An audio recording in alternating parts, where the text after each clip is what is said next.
আমানতু বিল্লাহ ওয়া মালাইকাতিহি ওয়া কুতুবিহি ওয়া রুসুলিহি ওয়াল ইয়াউমিল আখির ওয়াল কদরি খাইরিহি ওয়া শাররিহি মিনাল্লাহি তাআলা ওয়াল বা'সি বা'দাল মাউত। কো বান্দা, তুমি যখন মৃত্যুবরণ করবে, মৃত্যুবরণ করার পরে আবার তোমাকে পুনরুত্থিত হবে, আবার তোমাকে জাগ্রত করা হবে, উঠানো হবে। তুমি যখন আবার জাগ্রত হবে, তোমাকে যখন আবার পুনরায় তোমাকে যখন উঠানো হবে, তোমার 60 বছরের জিন্দেগির হিসাব তোমার দিতে হবে। তোমাকে তখন প্রশ্ন করা হবে, এই 60 বছরের জিন্দেগি তুমি কি আমল করছো, নামাজ কয়েক পড়ছো? 60 বছরে 60টা বছর রোজা দিয়েছিলাম না, হে রমজানের রোজা। রোজার মাস সামনে না, কয়দিন আছে? আর 1 মাস। কয়দিন আছে আর?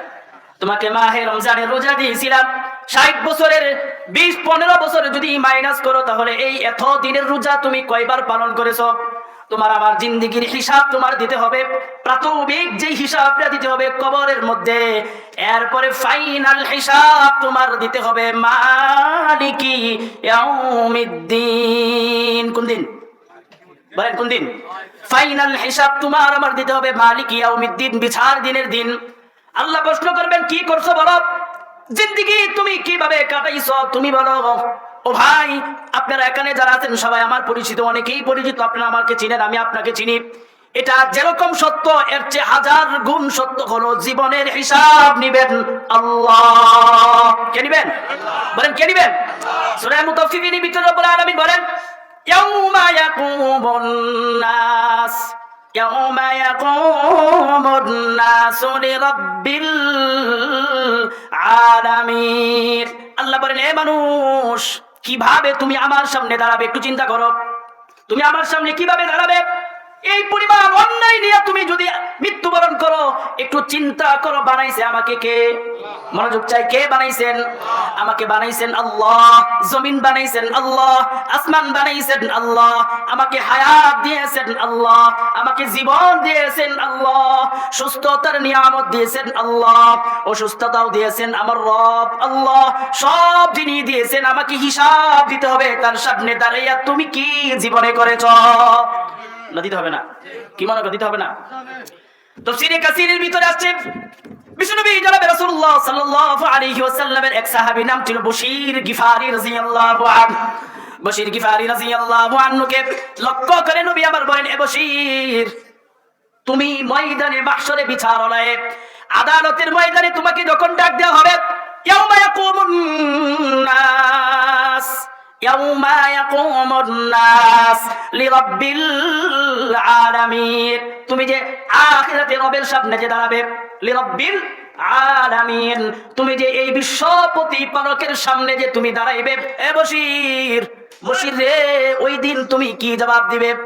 বশীর রাদিয়াল্লাহু আনহু বলেন, আমার কোনো জবাব নাই। বিশ্বনবী জনাবে রাসূলুল্লাহ সাল্লাল্লাহু আলাইহি ওয়াসাল্লাম বলেন, বশীর শুনে রাখো, ওই দিন কমাস কম মানুষের 350 বছর পর্যন্ত দাঁড়িয়ে থাকতে হবে, কোনো কথা বলতে পারবে না। এমন হাদিসের ভিতরে নবী আমার বলেন, মানুষের আমল অনুযায়ী, তার আমল অনুযায়ী সর্বনিম্ন 40 বছর দাঁড়িয়ে থাকতে হবে। ইয়াউমা ইয়াকুমুর রূহ ওয়াল মালাইকাতু সাফফা লা ইয়াতাকাল্লামুন, স্টপ ইন মাউথ, এই জবান বন্ধ থাকবে, কথা বলার সাহস পাবে না। সুবহানাল্লাহ। আরে ভাই, এই জবান বন্ধ থাকবে সর্বনিম্ন 40 বছর পর্যন্ত। ময়দানে মাহশরে, হাসরের ময়দানে, আরে দুনিয়ার দিকে লক্ষ্য করে দেখেন, যদি আপনি জজ কোর্টে যান, আদালতে যদি আপনি যান, দেখবেন আদালতের মধ্যে আসামিরা, আপনারা গেছেন কেউ এখানে? আসামিরা কিন্তু 2 হাত এভাবে দাঁড়িয়ে থাকে জজের সামনে, বিচারপতির সামনে এভাবে দাঁড়িয়ে থাকে, কোনো কথা বলে না, স্টপ ইন মাউথ, জবান বন্ধ রাখে। আল্লাহ রাসূল সাল্লাল্লাহু আলাইহি ওয়াসাল্লাম বলেন, বশীর, ওই দিন তুমি দাঁড়িয়ে থাকবে, কথা বলতে পারবে না। বশীর রে, তোমার আমল যদি খারাপ থাকে, তোমার আমল যদি ত্রুটি থাকে, তুমি যদি নামাজ না পড়ো, তুমি যদি রোজা না রাখো, তুমি যদি হালালকে হালাল ভাবে না চলো, পর্দাকে পর্দা মেনটেন যদি তুমি না করো, বোন ভাগ্নির সহায় সম্পত্তি তুমি যদি না দাও, এ বশীর, দুনিয়াবাসীকে তুমি জানাইয়া দাও, একটা মানুষ ওই দিন সর্বনিম্ন 40,000 বছর দাঁড়িয়ে থাকতে হবে। তার কথা বলার কোনো সাহস নেই। আম্মা জান আয়েশা সিদ্দিকা রাদিয়াল্লাহু আনহা থেকে বর্ণিত, বিশ্বনবী বলেন, আয়েশা সিদ্দিকা বলেন, এ দুনিয়াবাসী ভালো করে শোনো, সূরা নাজিয়ার ভিতরে রব্বুল আলামিন বলতেছেন, ফিমা আনতা মিন যিকরাহা, ফিমা আনতা মিন যিকরাহা। বিশ্বনবী হাসরের ময়দানের চিন্তায় তিনি খুব চিন্তা করতেন, বেশি বেশি কিয়ামতের বিভীষিকা ময়দানে মাহশরের আলোচনা করতেন। সাহাবীদেরকে বলতেন, হাসরের ময়দানটা এমন হবে, বেনামাজির অবস্থানটা এমন হবে, বেরোজগারের অবস্থানটা এমন হবে, সুদখোরের অবস্থানটা এমন হবে, ঘুষখোরের অবস্থানটা এমন হবে। এটি মিস হতো না হতো? কথা কোন মিস হতো না কথা? কি মনে করেন কোরআন সত্য না মিথ্যা? এইগুলা কথা সত্য না মিথ্যা?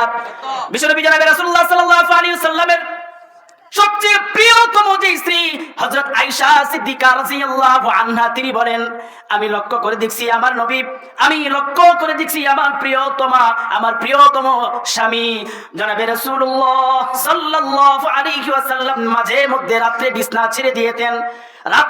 মাঝে মধ্যে রাত্রে বিছনার মধ্যে আমি পাইতাম না, তিনি বিছনা ত্যাগ করে তারপরে যখন তিনি তাহাজ্জুদ নামাজের জন্য দাঁড়িয়ে যাইতেন, আমি লক্ষ্য করে দেখতাম তিনি তাহাজ্জুদ নামাজে দাঁড়ানোর আগে তিনি 10 বার পড়তেন সুবহানাল্লাহ, আলহামদুলিল্লাহ, আল্লাহু আকবার, আস্তাগফিরুল্লাহ।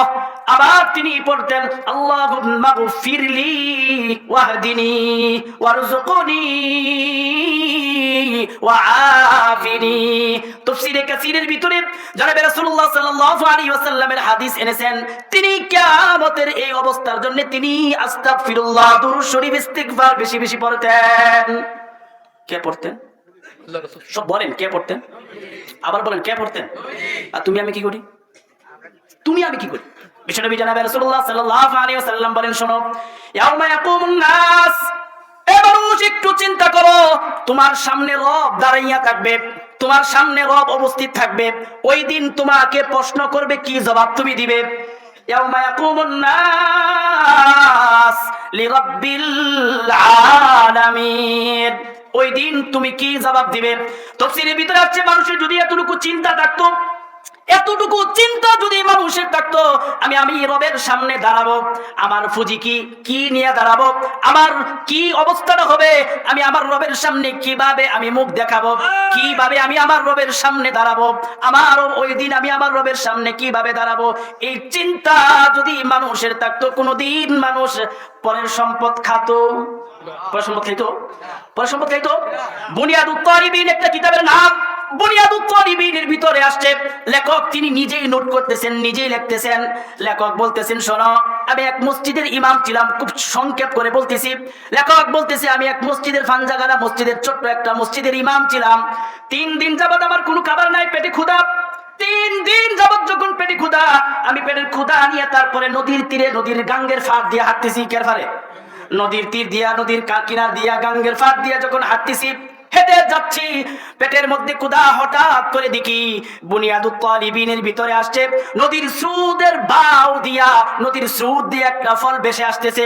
পেটের ক্ষুধা থাকার কারণে আমি যখন ফল ভক্ষণ করে নেই, ফল খাওয়ার পরে আমি চিন্তা হলো, ইয়াউমা ইয়াকুমুন নাস লিরাব্বিল আলামিন, আমি রবের সামনে তো দাঁড়াবো, আমার রব যদি আমাকে জিজ্ঞাসা করে, কথা তুমি নদী দিয়া বাইশে আসার পরে যে ফল ভক্ষণ করলা, এই ফল কোন মালিকের?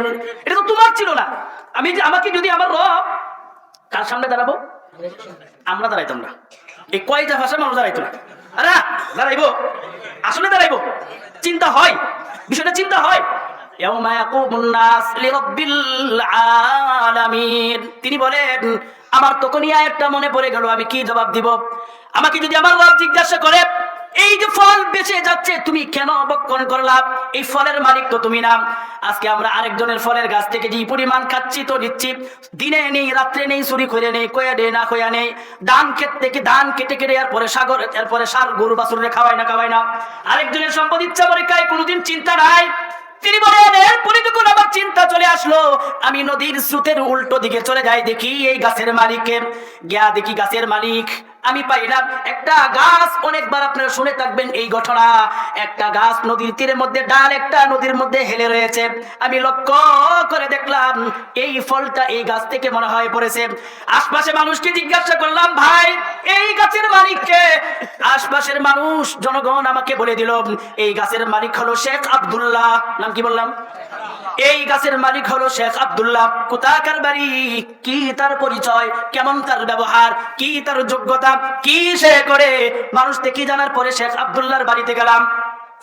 বাড়িতে যাওয়ার পরে গিয়া দেখি ছোট্ট একটা বস্ত্র নিয়া পাট ক্ষেতের মধ্যে বাস বাজতেছে। পাট ক্ষেত আছে না, নাইলে হেস, নাইলে হেতে বাস বাসে কি দিয়া? চিনি দিয়া। কি দিয়া? ছোট্ট একটা অস্ত্র নিয়া, দা নিয়া, চিনি নিয়া পাট ক্ষেতের মধ্যে আগাছা দমন করতেছে। আমি গিয়া সালাম দিলাম, আসসালামু আলাইকুম ওয়া রাহমাতুল্লাহ। আমি সালাম দেওয়ার পরে গার উল্টিয়ে আমার দিকে তাকাইলো, কে গো তুমি?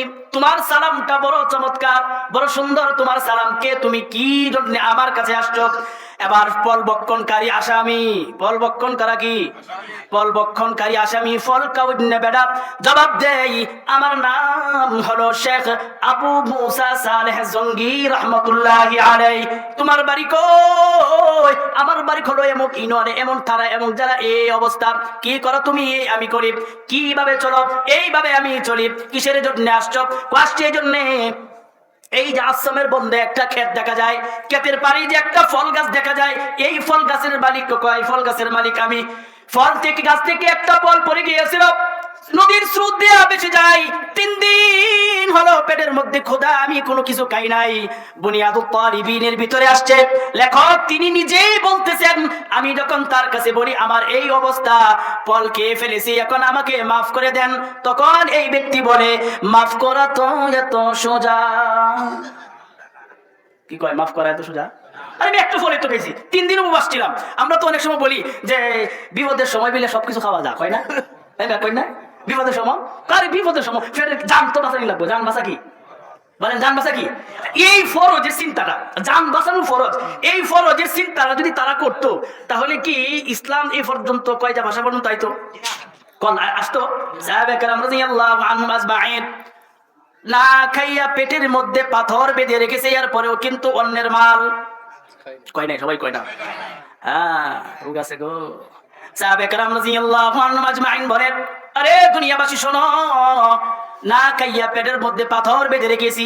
বিশ্বনবী জনাবে রাসূলুল্লাহ সাল্লাল্লাহু আলাইহি ওয়াসাল্লামের কাছে গেছেন, গিয়া বলতেছে, নবী, ও মায়ার নবী, 3 দিন 4 দিন হইল কোনো খাবার নাই পেটের ভিতরে। আবু হুরায়রা রাদিয়াল্লাহু আনহু পেটের ক্ষুধায় এমন অবস্থা হইল, মানুষ মনে করতো মিগি রোগী, একটা রোগী হয়েছে, তাকে বিভিন্ন রকম ভাবে তাকে রোগ সারানোর জন্য চেষ্টা করত। আবু হুরায়রা সব সাহাবায়ে কেরাম রাদিয়াল্লাহু আনহুম আজমাইন দিনের দিন না খাইয়া থাকছেন, এরপরেও পরের সম্পদ কোনদিন খাই। আর আমরা আজকে অবস্থানটা এমন হয়েছে, যে যত বেশি পরের সম্পদ খাইতে পারে সে সমাজের সবচেয়ে বড় নেতা। আমরা কইছি না, এই ভুল কিন্তু আমার না। আজকে সমাজের অবস্থানটা এমন হয়েছে, পরের সম্পদ যে যত বেশি খাইতে পারে এ হলো সমাজের সবচেয়ে বড় নেতা। তার কথাই ইমাম সাহেব চলে, তার কথাই মুয়াজ্জিন চলে, তার কথাই সভাপতি চলে, তার কথাই এলাকার মানুষ চলে। কারণটা কি? কারণটা হলো সে সবচেয়ে বড় সুদখোর। কারণ কি? সে সবচেয়ে বড় পরের মাল ভক্ষণকারী। আবার ওইদিকে শেখ আবু মুসা সালেহ জঙ্গির কথা লক্ষ্য করে তারপরে দেখেন তিনি বলতেছেন, একটা ফলেই তো ভক্ষণ করেছি, দাও না, মাফ করে দাও। এবার শেখ আব্দুল্লাহ বলে, এত সহজে আমরা মাফ করি না। কেন মাফ করো না? আমার ফল নদীতে বাইসা যাক অথবা ফুচ্ছে যাক, এটা তো ধরার কথা তোমার না, তুমি কেন ধরলাম? এর জবাব দিতে হবে, এর মাসুল দিতে হবে, এর জন্য তোমার পারিশ্রম দিতে হবে। ওই সময় শেখ আবু মুসা বলে, তুমি কি পারিশ্রমিক আমার কাছ থেকে নিতে চাও? আমি তোমার কাছ থেকে কমাস কম 10 বছরের মুনি কামলা থাকতে হবে। কয় বছরে? এই না, কোন কয় বছরে? কি কাটবো? মুনি বা কামলা, আমার ঘরে চাকরি থাকতে হবে। কয় বছর? কি ক্ষতিটা করছে বেটা? একটা ফল খাইছে। আর আমরা দেশ ফল ফোর্থ আছে, নিতে তো আছে। এমনকি একটু যদি আমদানি হয়, একটু যদি রাত্র হয়, একটু যদি খালি মানুষের আনাগোনা কম থাকে, তাস করে কাইটা লইয়া না কলার চুরি নেই না বক্তা ছিল মনে মনে আমার ইয়াউমা ইয়াকুমুর রূহু ওয়াল মালাইকাতু সাফফা। লা ইয়াতাকাল্লামুন ইল্লা মান আযিনা লাহুর রাহমানু ওয়া ক্বালা সাওয়াবা। ওই দিন মানুষ দাঁড়ায় থাকবে, কোনো কথা বলতে পারবে না। শেখ আবু মুসা বলে, আব্দুল্লাহ আমাকে মাফ করে দেন, একটা ফলের জন্য 10টা বছর আমার কামলা কাটতে হবে। হ্যাঁ 10 বছরই তোমার থাকতে হবে। 10 বছর থাকলেন, সংক্ষেপ করে বলছি 10 বছরেই তিনি থাকলেন। থাকার পরে আবার বলতেছে এবার আপনি আমাকে মাফ করে দেন। তখন বলে আরেকটা শর্ত রয়েছে। শর্তটা কি? শর্তটা হলো, এ দুনিয়াবাসী শোনো, বা দুনিয়াবাসী শোনো, শর্তটা হলো আমার ঘরের ভিতরে একটা মেয়ে আছে, আমার কন্যা সন্তান আছে। যেই কন্যা সন্তানের কোনো হাত নাই, যেই কন্যা সন্তানের কোনো পা নাই, যেই কন্যা সন্তান কুচি কুচে কালো, যেই কন্যা সন্তানটা আমার মেয়েটা একদম কালো, দেখতে তেমন বেশি ভালো দেখা যায় না, এই সন্তানকে, এই মেয়েকে, এই ছেলেকে তোমার বিবাহ করতে করে। কি কয় 10 বছর কামনা কাটলাম এক ফলের লাগে, এখন আবার কয় তোমার এমন সন্তান দিয়ে আমার বিবাহ করতে হবে, এমন মেয়েকে তোমার বিবাহ করতে হবে, যে মেয়ে হাত নাই পা নাই, চেহারাও তেমন সুন্দর না, গায়ের রঙেও কুচকুচো কালো, এমন মেয়েকে কেন বিবাহ করতে হবে? তো দেখো তুমি যদি রাজি থাকো তাহলে থাকতে পারো, আর নয় কিন্তু এই ফলের দাবি আমি। يوم يقوم الناس لرب العالمين। শেখ সাহেব বলে, দুনিয়াবাসী শোনো, আমি ওই দিন ভালো করে চিন্তা করলাম, ভালো করে বুঝলাম, একটা ফল যদি ভক্ষণ করার কারণে, একটা ফল ভক্ষণ করার কারণে যদি আমাকে এমন শাস্তি পেতে হয়, এবার চিন্তা করে দেখেন আমরা কি পরিমাণ মানুষের মাল আত্মসাৎ করি, কি পরিমাণ শাস্তি পেতে হবে। একটু জিকির করি আর একটু সামনে আগাই আসি। সুবহানাল্লাহ ওয়ালহামদুলিল্লাহ লা ইলাহা। কেউ রাগ করছেন নাকি আপনারা? একটু আইন, একটু আগান। সুবহানাল্লাহ ওয়ালহামদুলিল্লাহ লা ইলাহা ইল্লাল্লাহ, সুবহানাল্লাহ ওয়ালহামদুলিল্লাহ লা ইলাহা ইল্লাল্লাহ, সুবহানাল্লাহ ওয়ালহামদুলিল্লাহ লা ইলাহা ইল্লাল্লাহ, লা ইলাহা ইল্লাল্লাহ, লা ইলাহা। তো যেটা বলতেছি, এরপরে ঘটনা অনেক লম্বা, সংক্ষেপ করে বলছি। একটা ফলের জন্য দীর্ঘদিন পর্যন্ত তার ঘরে থাকতে হয়েছে। তিনি কে ছিলেন? তিনি হলেন আমাদের সকলের পরিচিত, আমরা সকলেই জানি, বড় পীর আব্দুল কাদের জিলানী পিতা। বড় পীর আব্দুল কাদের জিলানী রাহমাতুল্লাহি আলাইহি তার পিতা ছিলেন। তারা এই পরিমাণ ত্যাগ করেছে, আখিরাতের ভয় ছিল, ময়দানে মাহশরের ভয় ছিল, আখিরাতের ভয় ছিল। এজন্য পরের সম্পদ কোনোদিন চাইও দেখছে না। যদিও কোনো সময় বিপদে পড়ে গেছে, তাহলে জীবন দিয়া, এই জান দিয়া, সময় দিয়া হলেও এটা পরিশোধ করার জন্য কি করছে? চেষ্টা করছে। আর আমরা এই চেষ্টা নেই আছে, এই আছে। এই ফুতুরা এফসে তো একটা সংক্ষেপ একটা কথা বলি। জনাব রাসূলুল্লাহ সাল্লাল্লাহু আলাইহি ওয়াসাল্লাম মেরাজে গেছেন। তো মেরাজে গিয়ে অনেকগুলা শাস্তি দেখছেন। কি দেখছেন? অনেকগুলা শাস্তি দেখছেন। অনেকের শাস্তি, সুদ করে শাস্তি দেখছেন, ঘুষ করে শাস্তি দেখছেন, মদ করে শাস্তি দেখছেন, জেনা করে শাস্তি দেখছেন, বিভিন্ন শাস্তি জনাব রাসূলুল্লাহ সাল্লাল্লাহু আলাইহি ওয়াসাল্লাম মেরাজের রজনীতে দেখছেন। এর মধ্যে একটা শাস্তি বিশ্বনবী দেখছেন।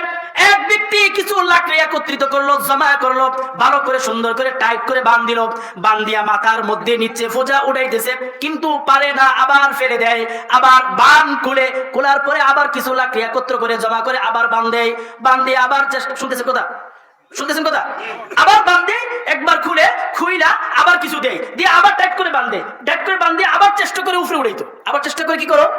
উপরে উড়াইতো। আচ্ছা এখন আপনারা বলেন, এই যে সে কাজটা করতেছে, বান খুলে, খুইলে আবার দেয়, আবার বান দেয়, আবার মাথায় উঠায়, এটা বিশ্বনবী কি সরাসরি দেখছেন না কেউ বলছে? কোন দিন দেখছেন? মাশাআল্লাহ বলেন, কোন দিন দেখছেন? মেরাজে দেখছেন। বিশ্বনবী বলেন, আমি আমার সাথীকে জিবরাইলকে বললাম, ভাই জিবরাইল, এই ব্যাককলটাকে, এই ব্যাককলের শাস্তিটা এমন কেন? বিশ্বনবী জনাবে রাসূলুল্লাহ সাল্লাল্লাহু আলাইহি ওয়াসাল্লাম বলেন, আমি জিবরাইলকে জিজ্ঞাসা করার পরে জিবরাইল আমাকে বলল, এই ব্যক্তিরা হলো দুনিয়ার ওই সমস্ত ব্যক্তিরা, তার শাস্তিটা হলো দুনিয়ার ওই সমস্ত ব্যক্তিদের শাস্তি যারা পরের মাল আত্মসাৎ করেছে, ঋণ নিয়েছে, টাকা নিয়েছে, পরের সম্পদ বক্ষণ করেছে, না বইলা বক্ষণ করেছে, তার কাছ থেকে 500 নিয়েছে, দেয় নাই, আবার তার কাছ থেকে 500 টাকা নিয়েছে, দেয় নাই, তার কাছ থেকে 1000 টাকা নিয়েছে, দেয় নাই, তার কাছ থেকে লক্ষ টাকা নিয়েছে, দেয় নাই, তার কাছে টাকা পাবে, সে তার কাছে টাকা পাবে, এইভাবে ঋণের বোঝা আস্তে আস্তে শুধু বাড়াইতেছে আর কমাই না। তার শাস্তিটা হলো এই ব্যক্তির মতো ঋণের বোঝা শুধু বাড়াইতেই তাকে কমাই না। আমরা সব বলি না যে ঋণের বোঝা আর ভালো, ঋণের বোঝা খুব, এই জন্য আপনি আমার উচিত ঋণের বোঝা বাড়ানি না কমানি? সবাই কয় না ঋণের বোঝা বাড়ানি না কমানি? কেমনে কমবো? পাওনাদারের পাওনা দিলে না দিলে, বোন বাগনির সম্পদ দিলে না দিলে, যেই বেটা দোকানদার টাকা পাবে, টাকা দিলে কমবো না দিলে কমবো?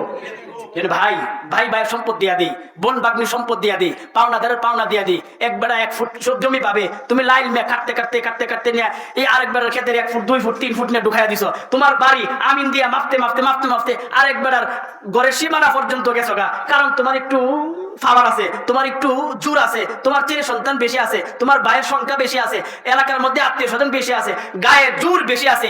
এই জোর কিন্তু চোখ খোলা পর্যন্ত, চোখ বুঝলে পরে, চোখ যদি খালি বুঝে যা আর এই জোর থাকবো।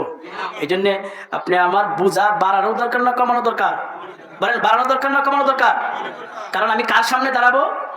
বলেন কার সামনে দাঁড়াবো? সবাই বলেন কার সামনে দাঁড়াবো? সন্দেহ আছে? সন্দেহ আছে? বিশ্বাস হয়?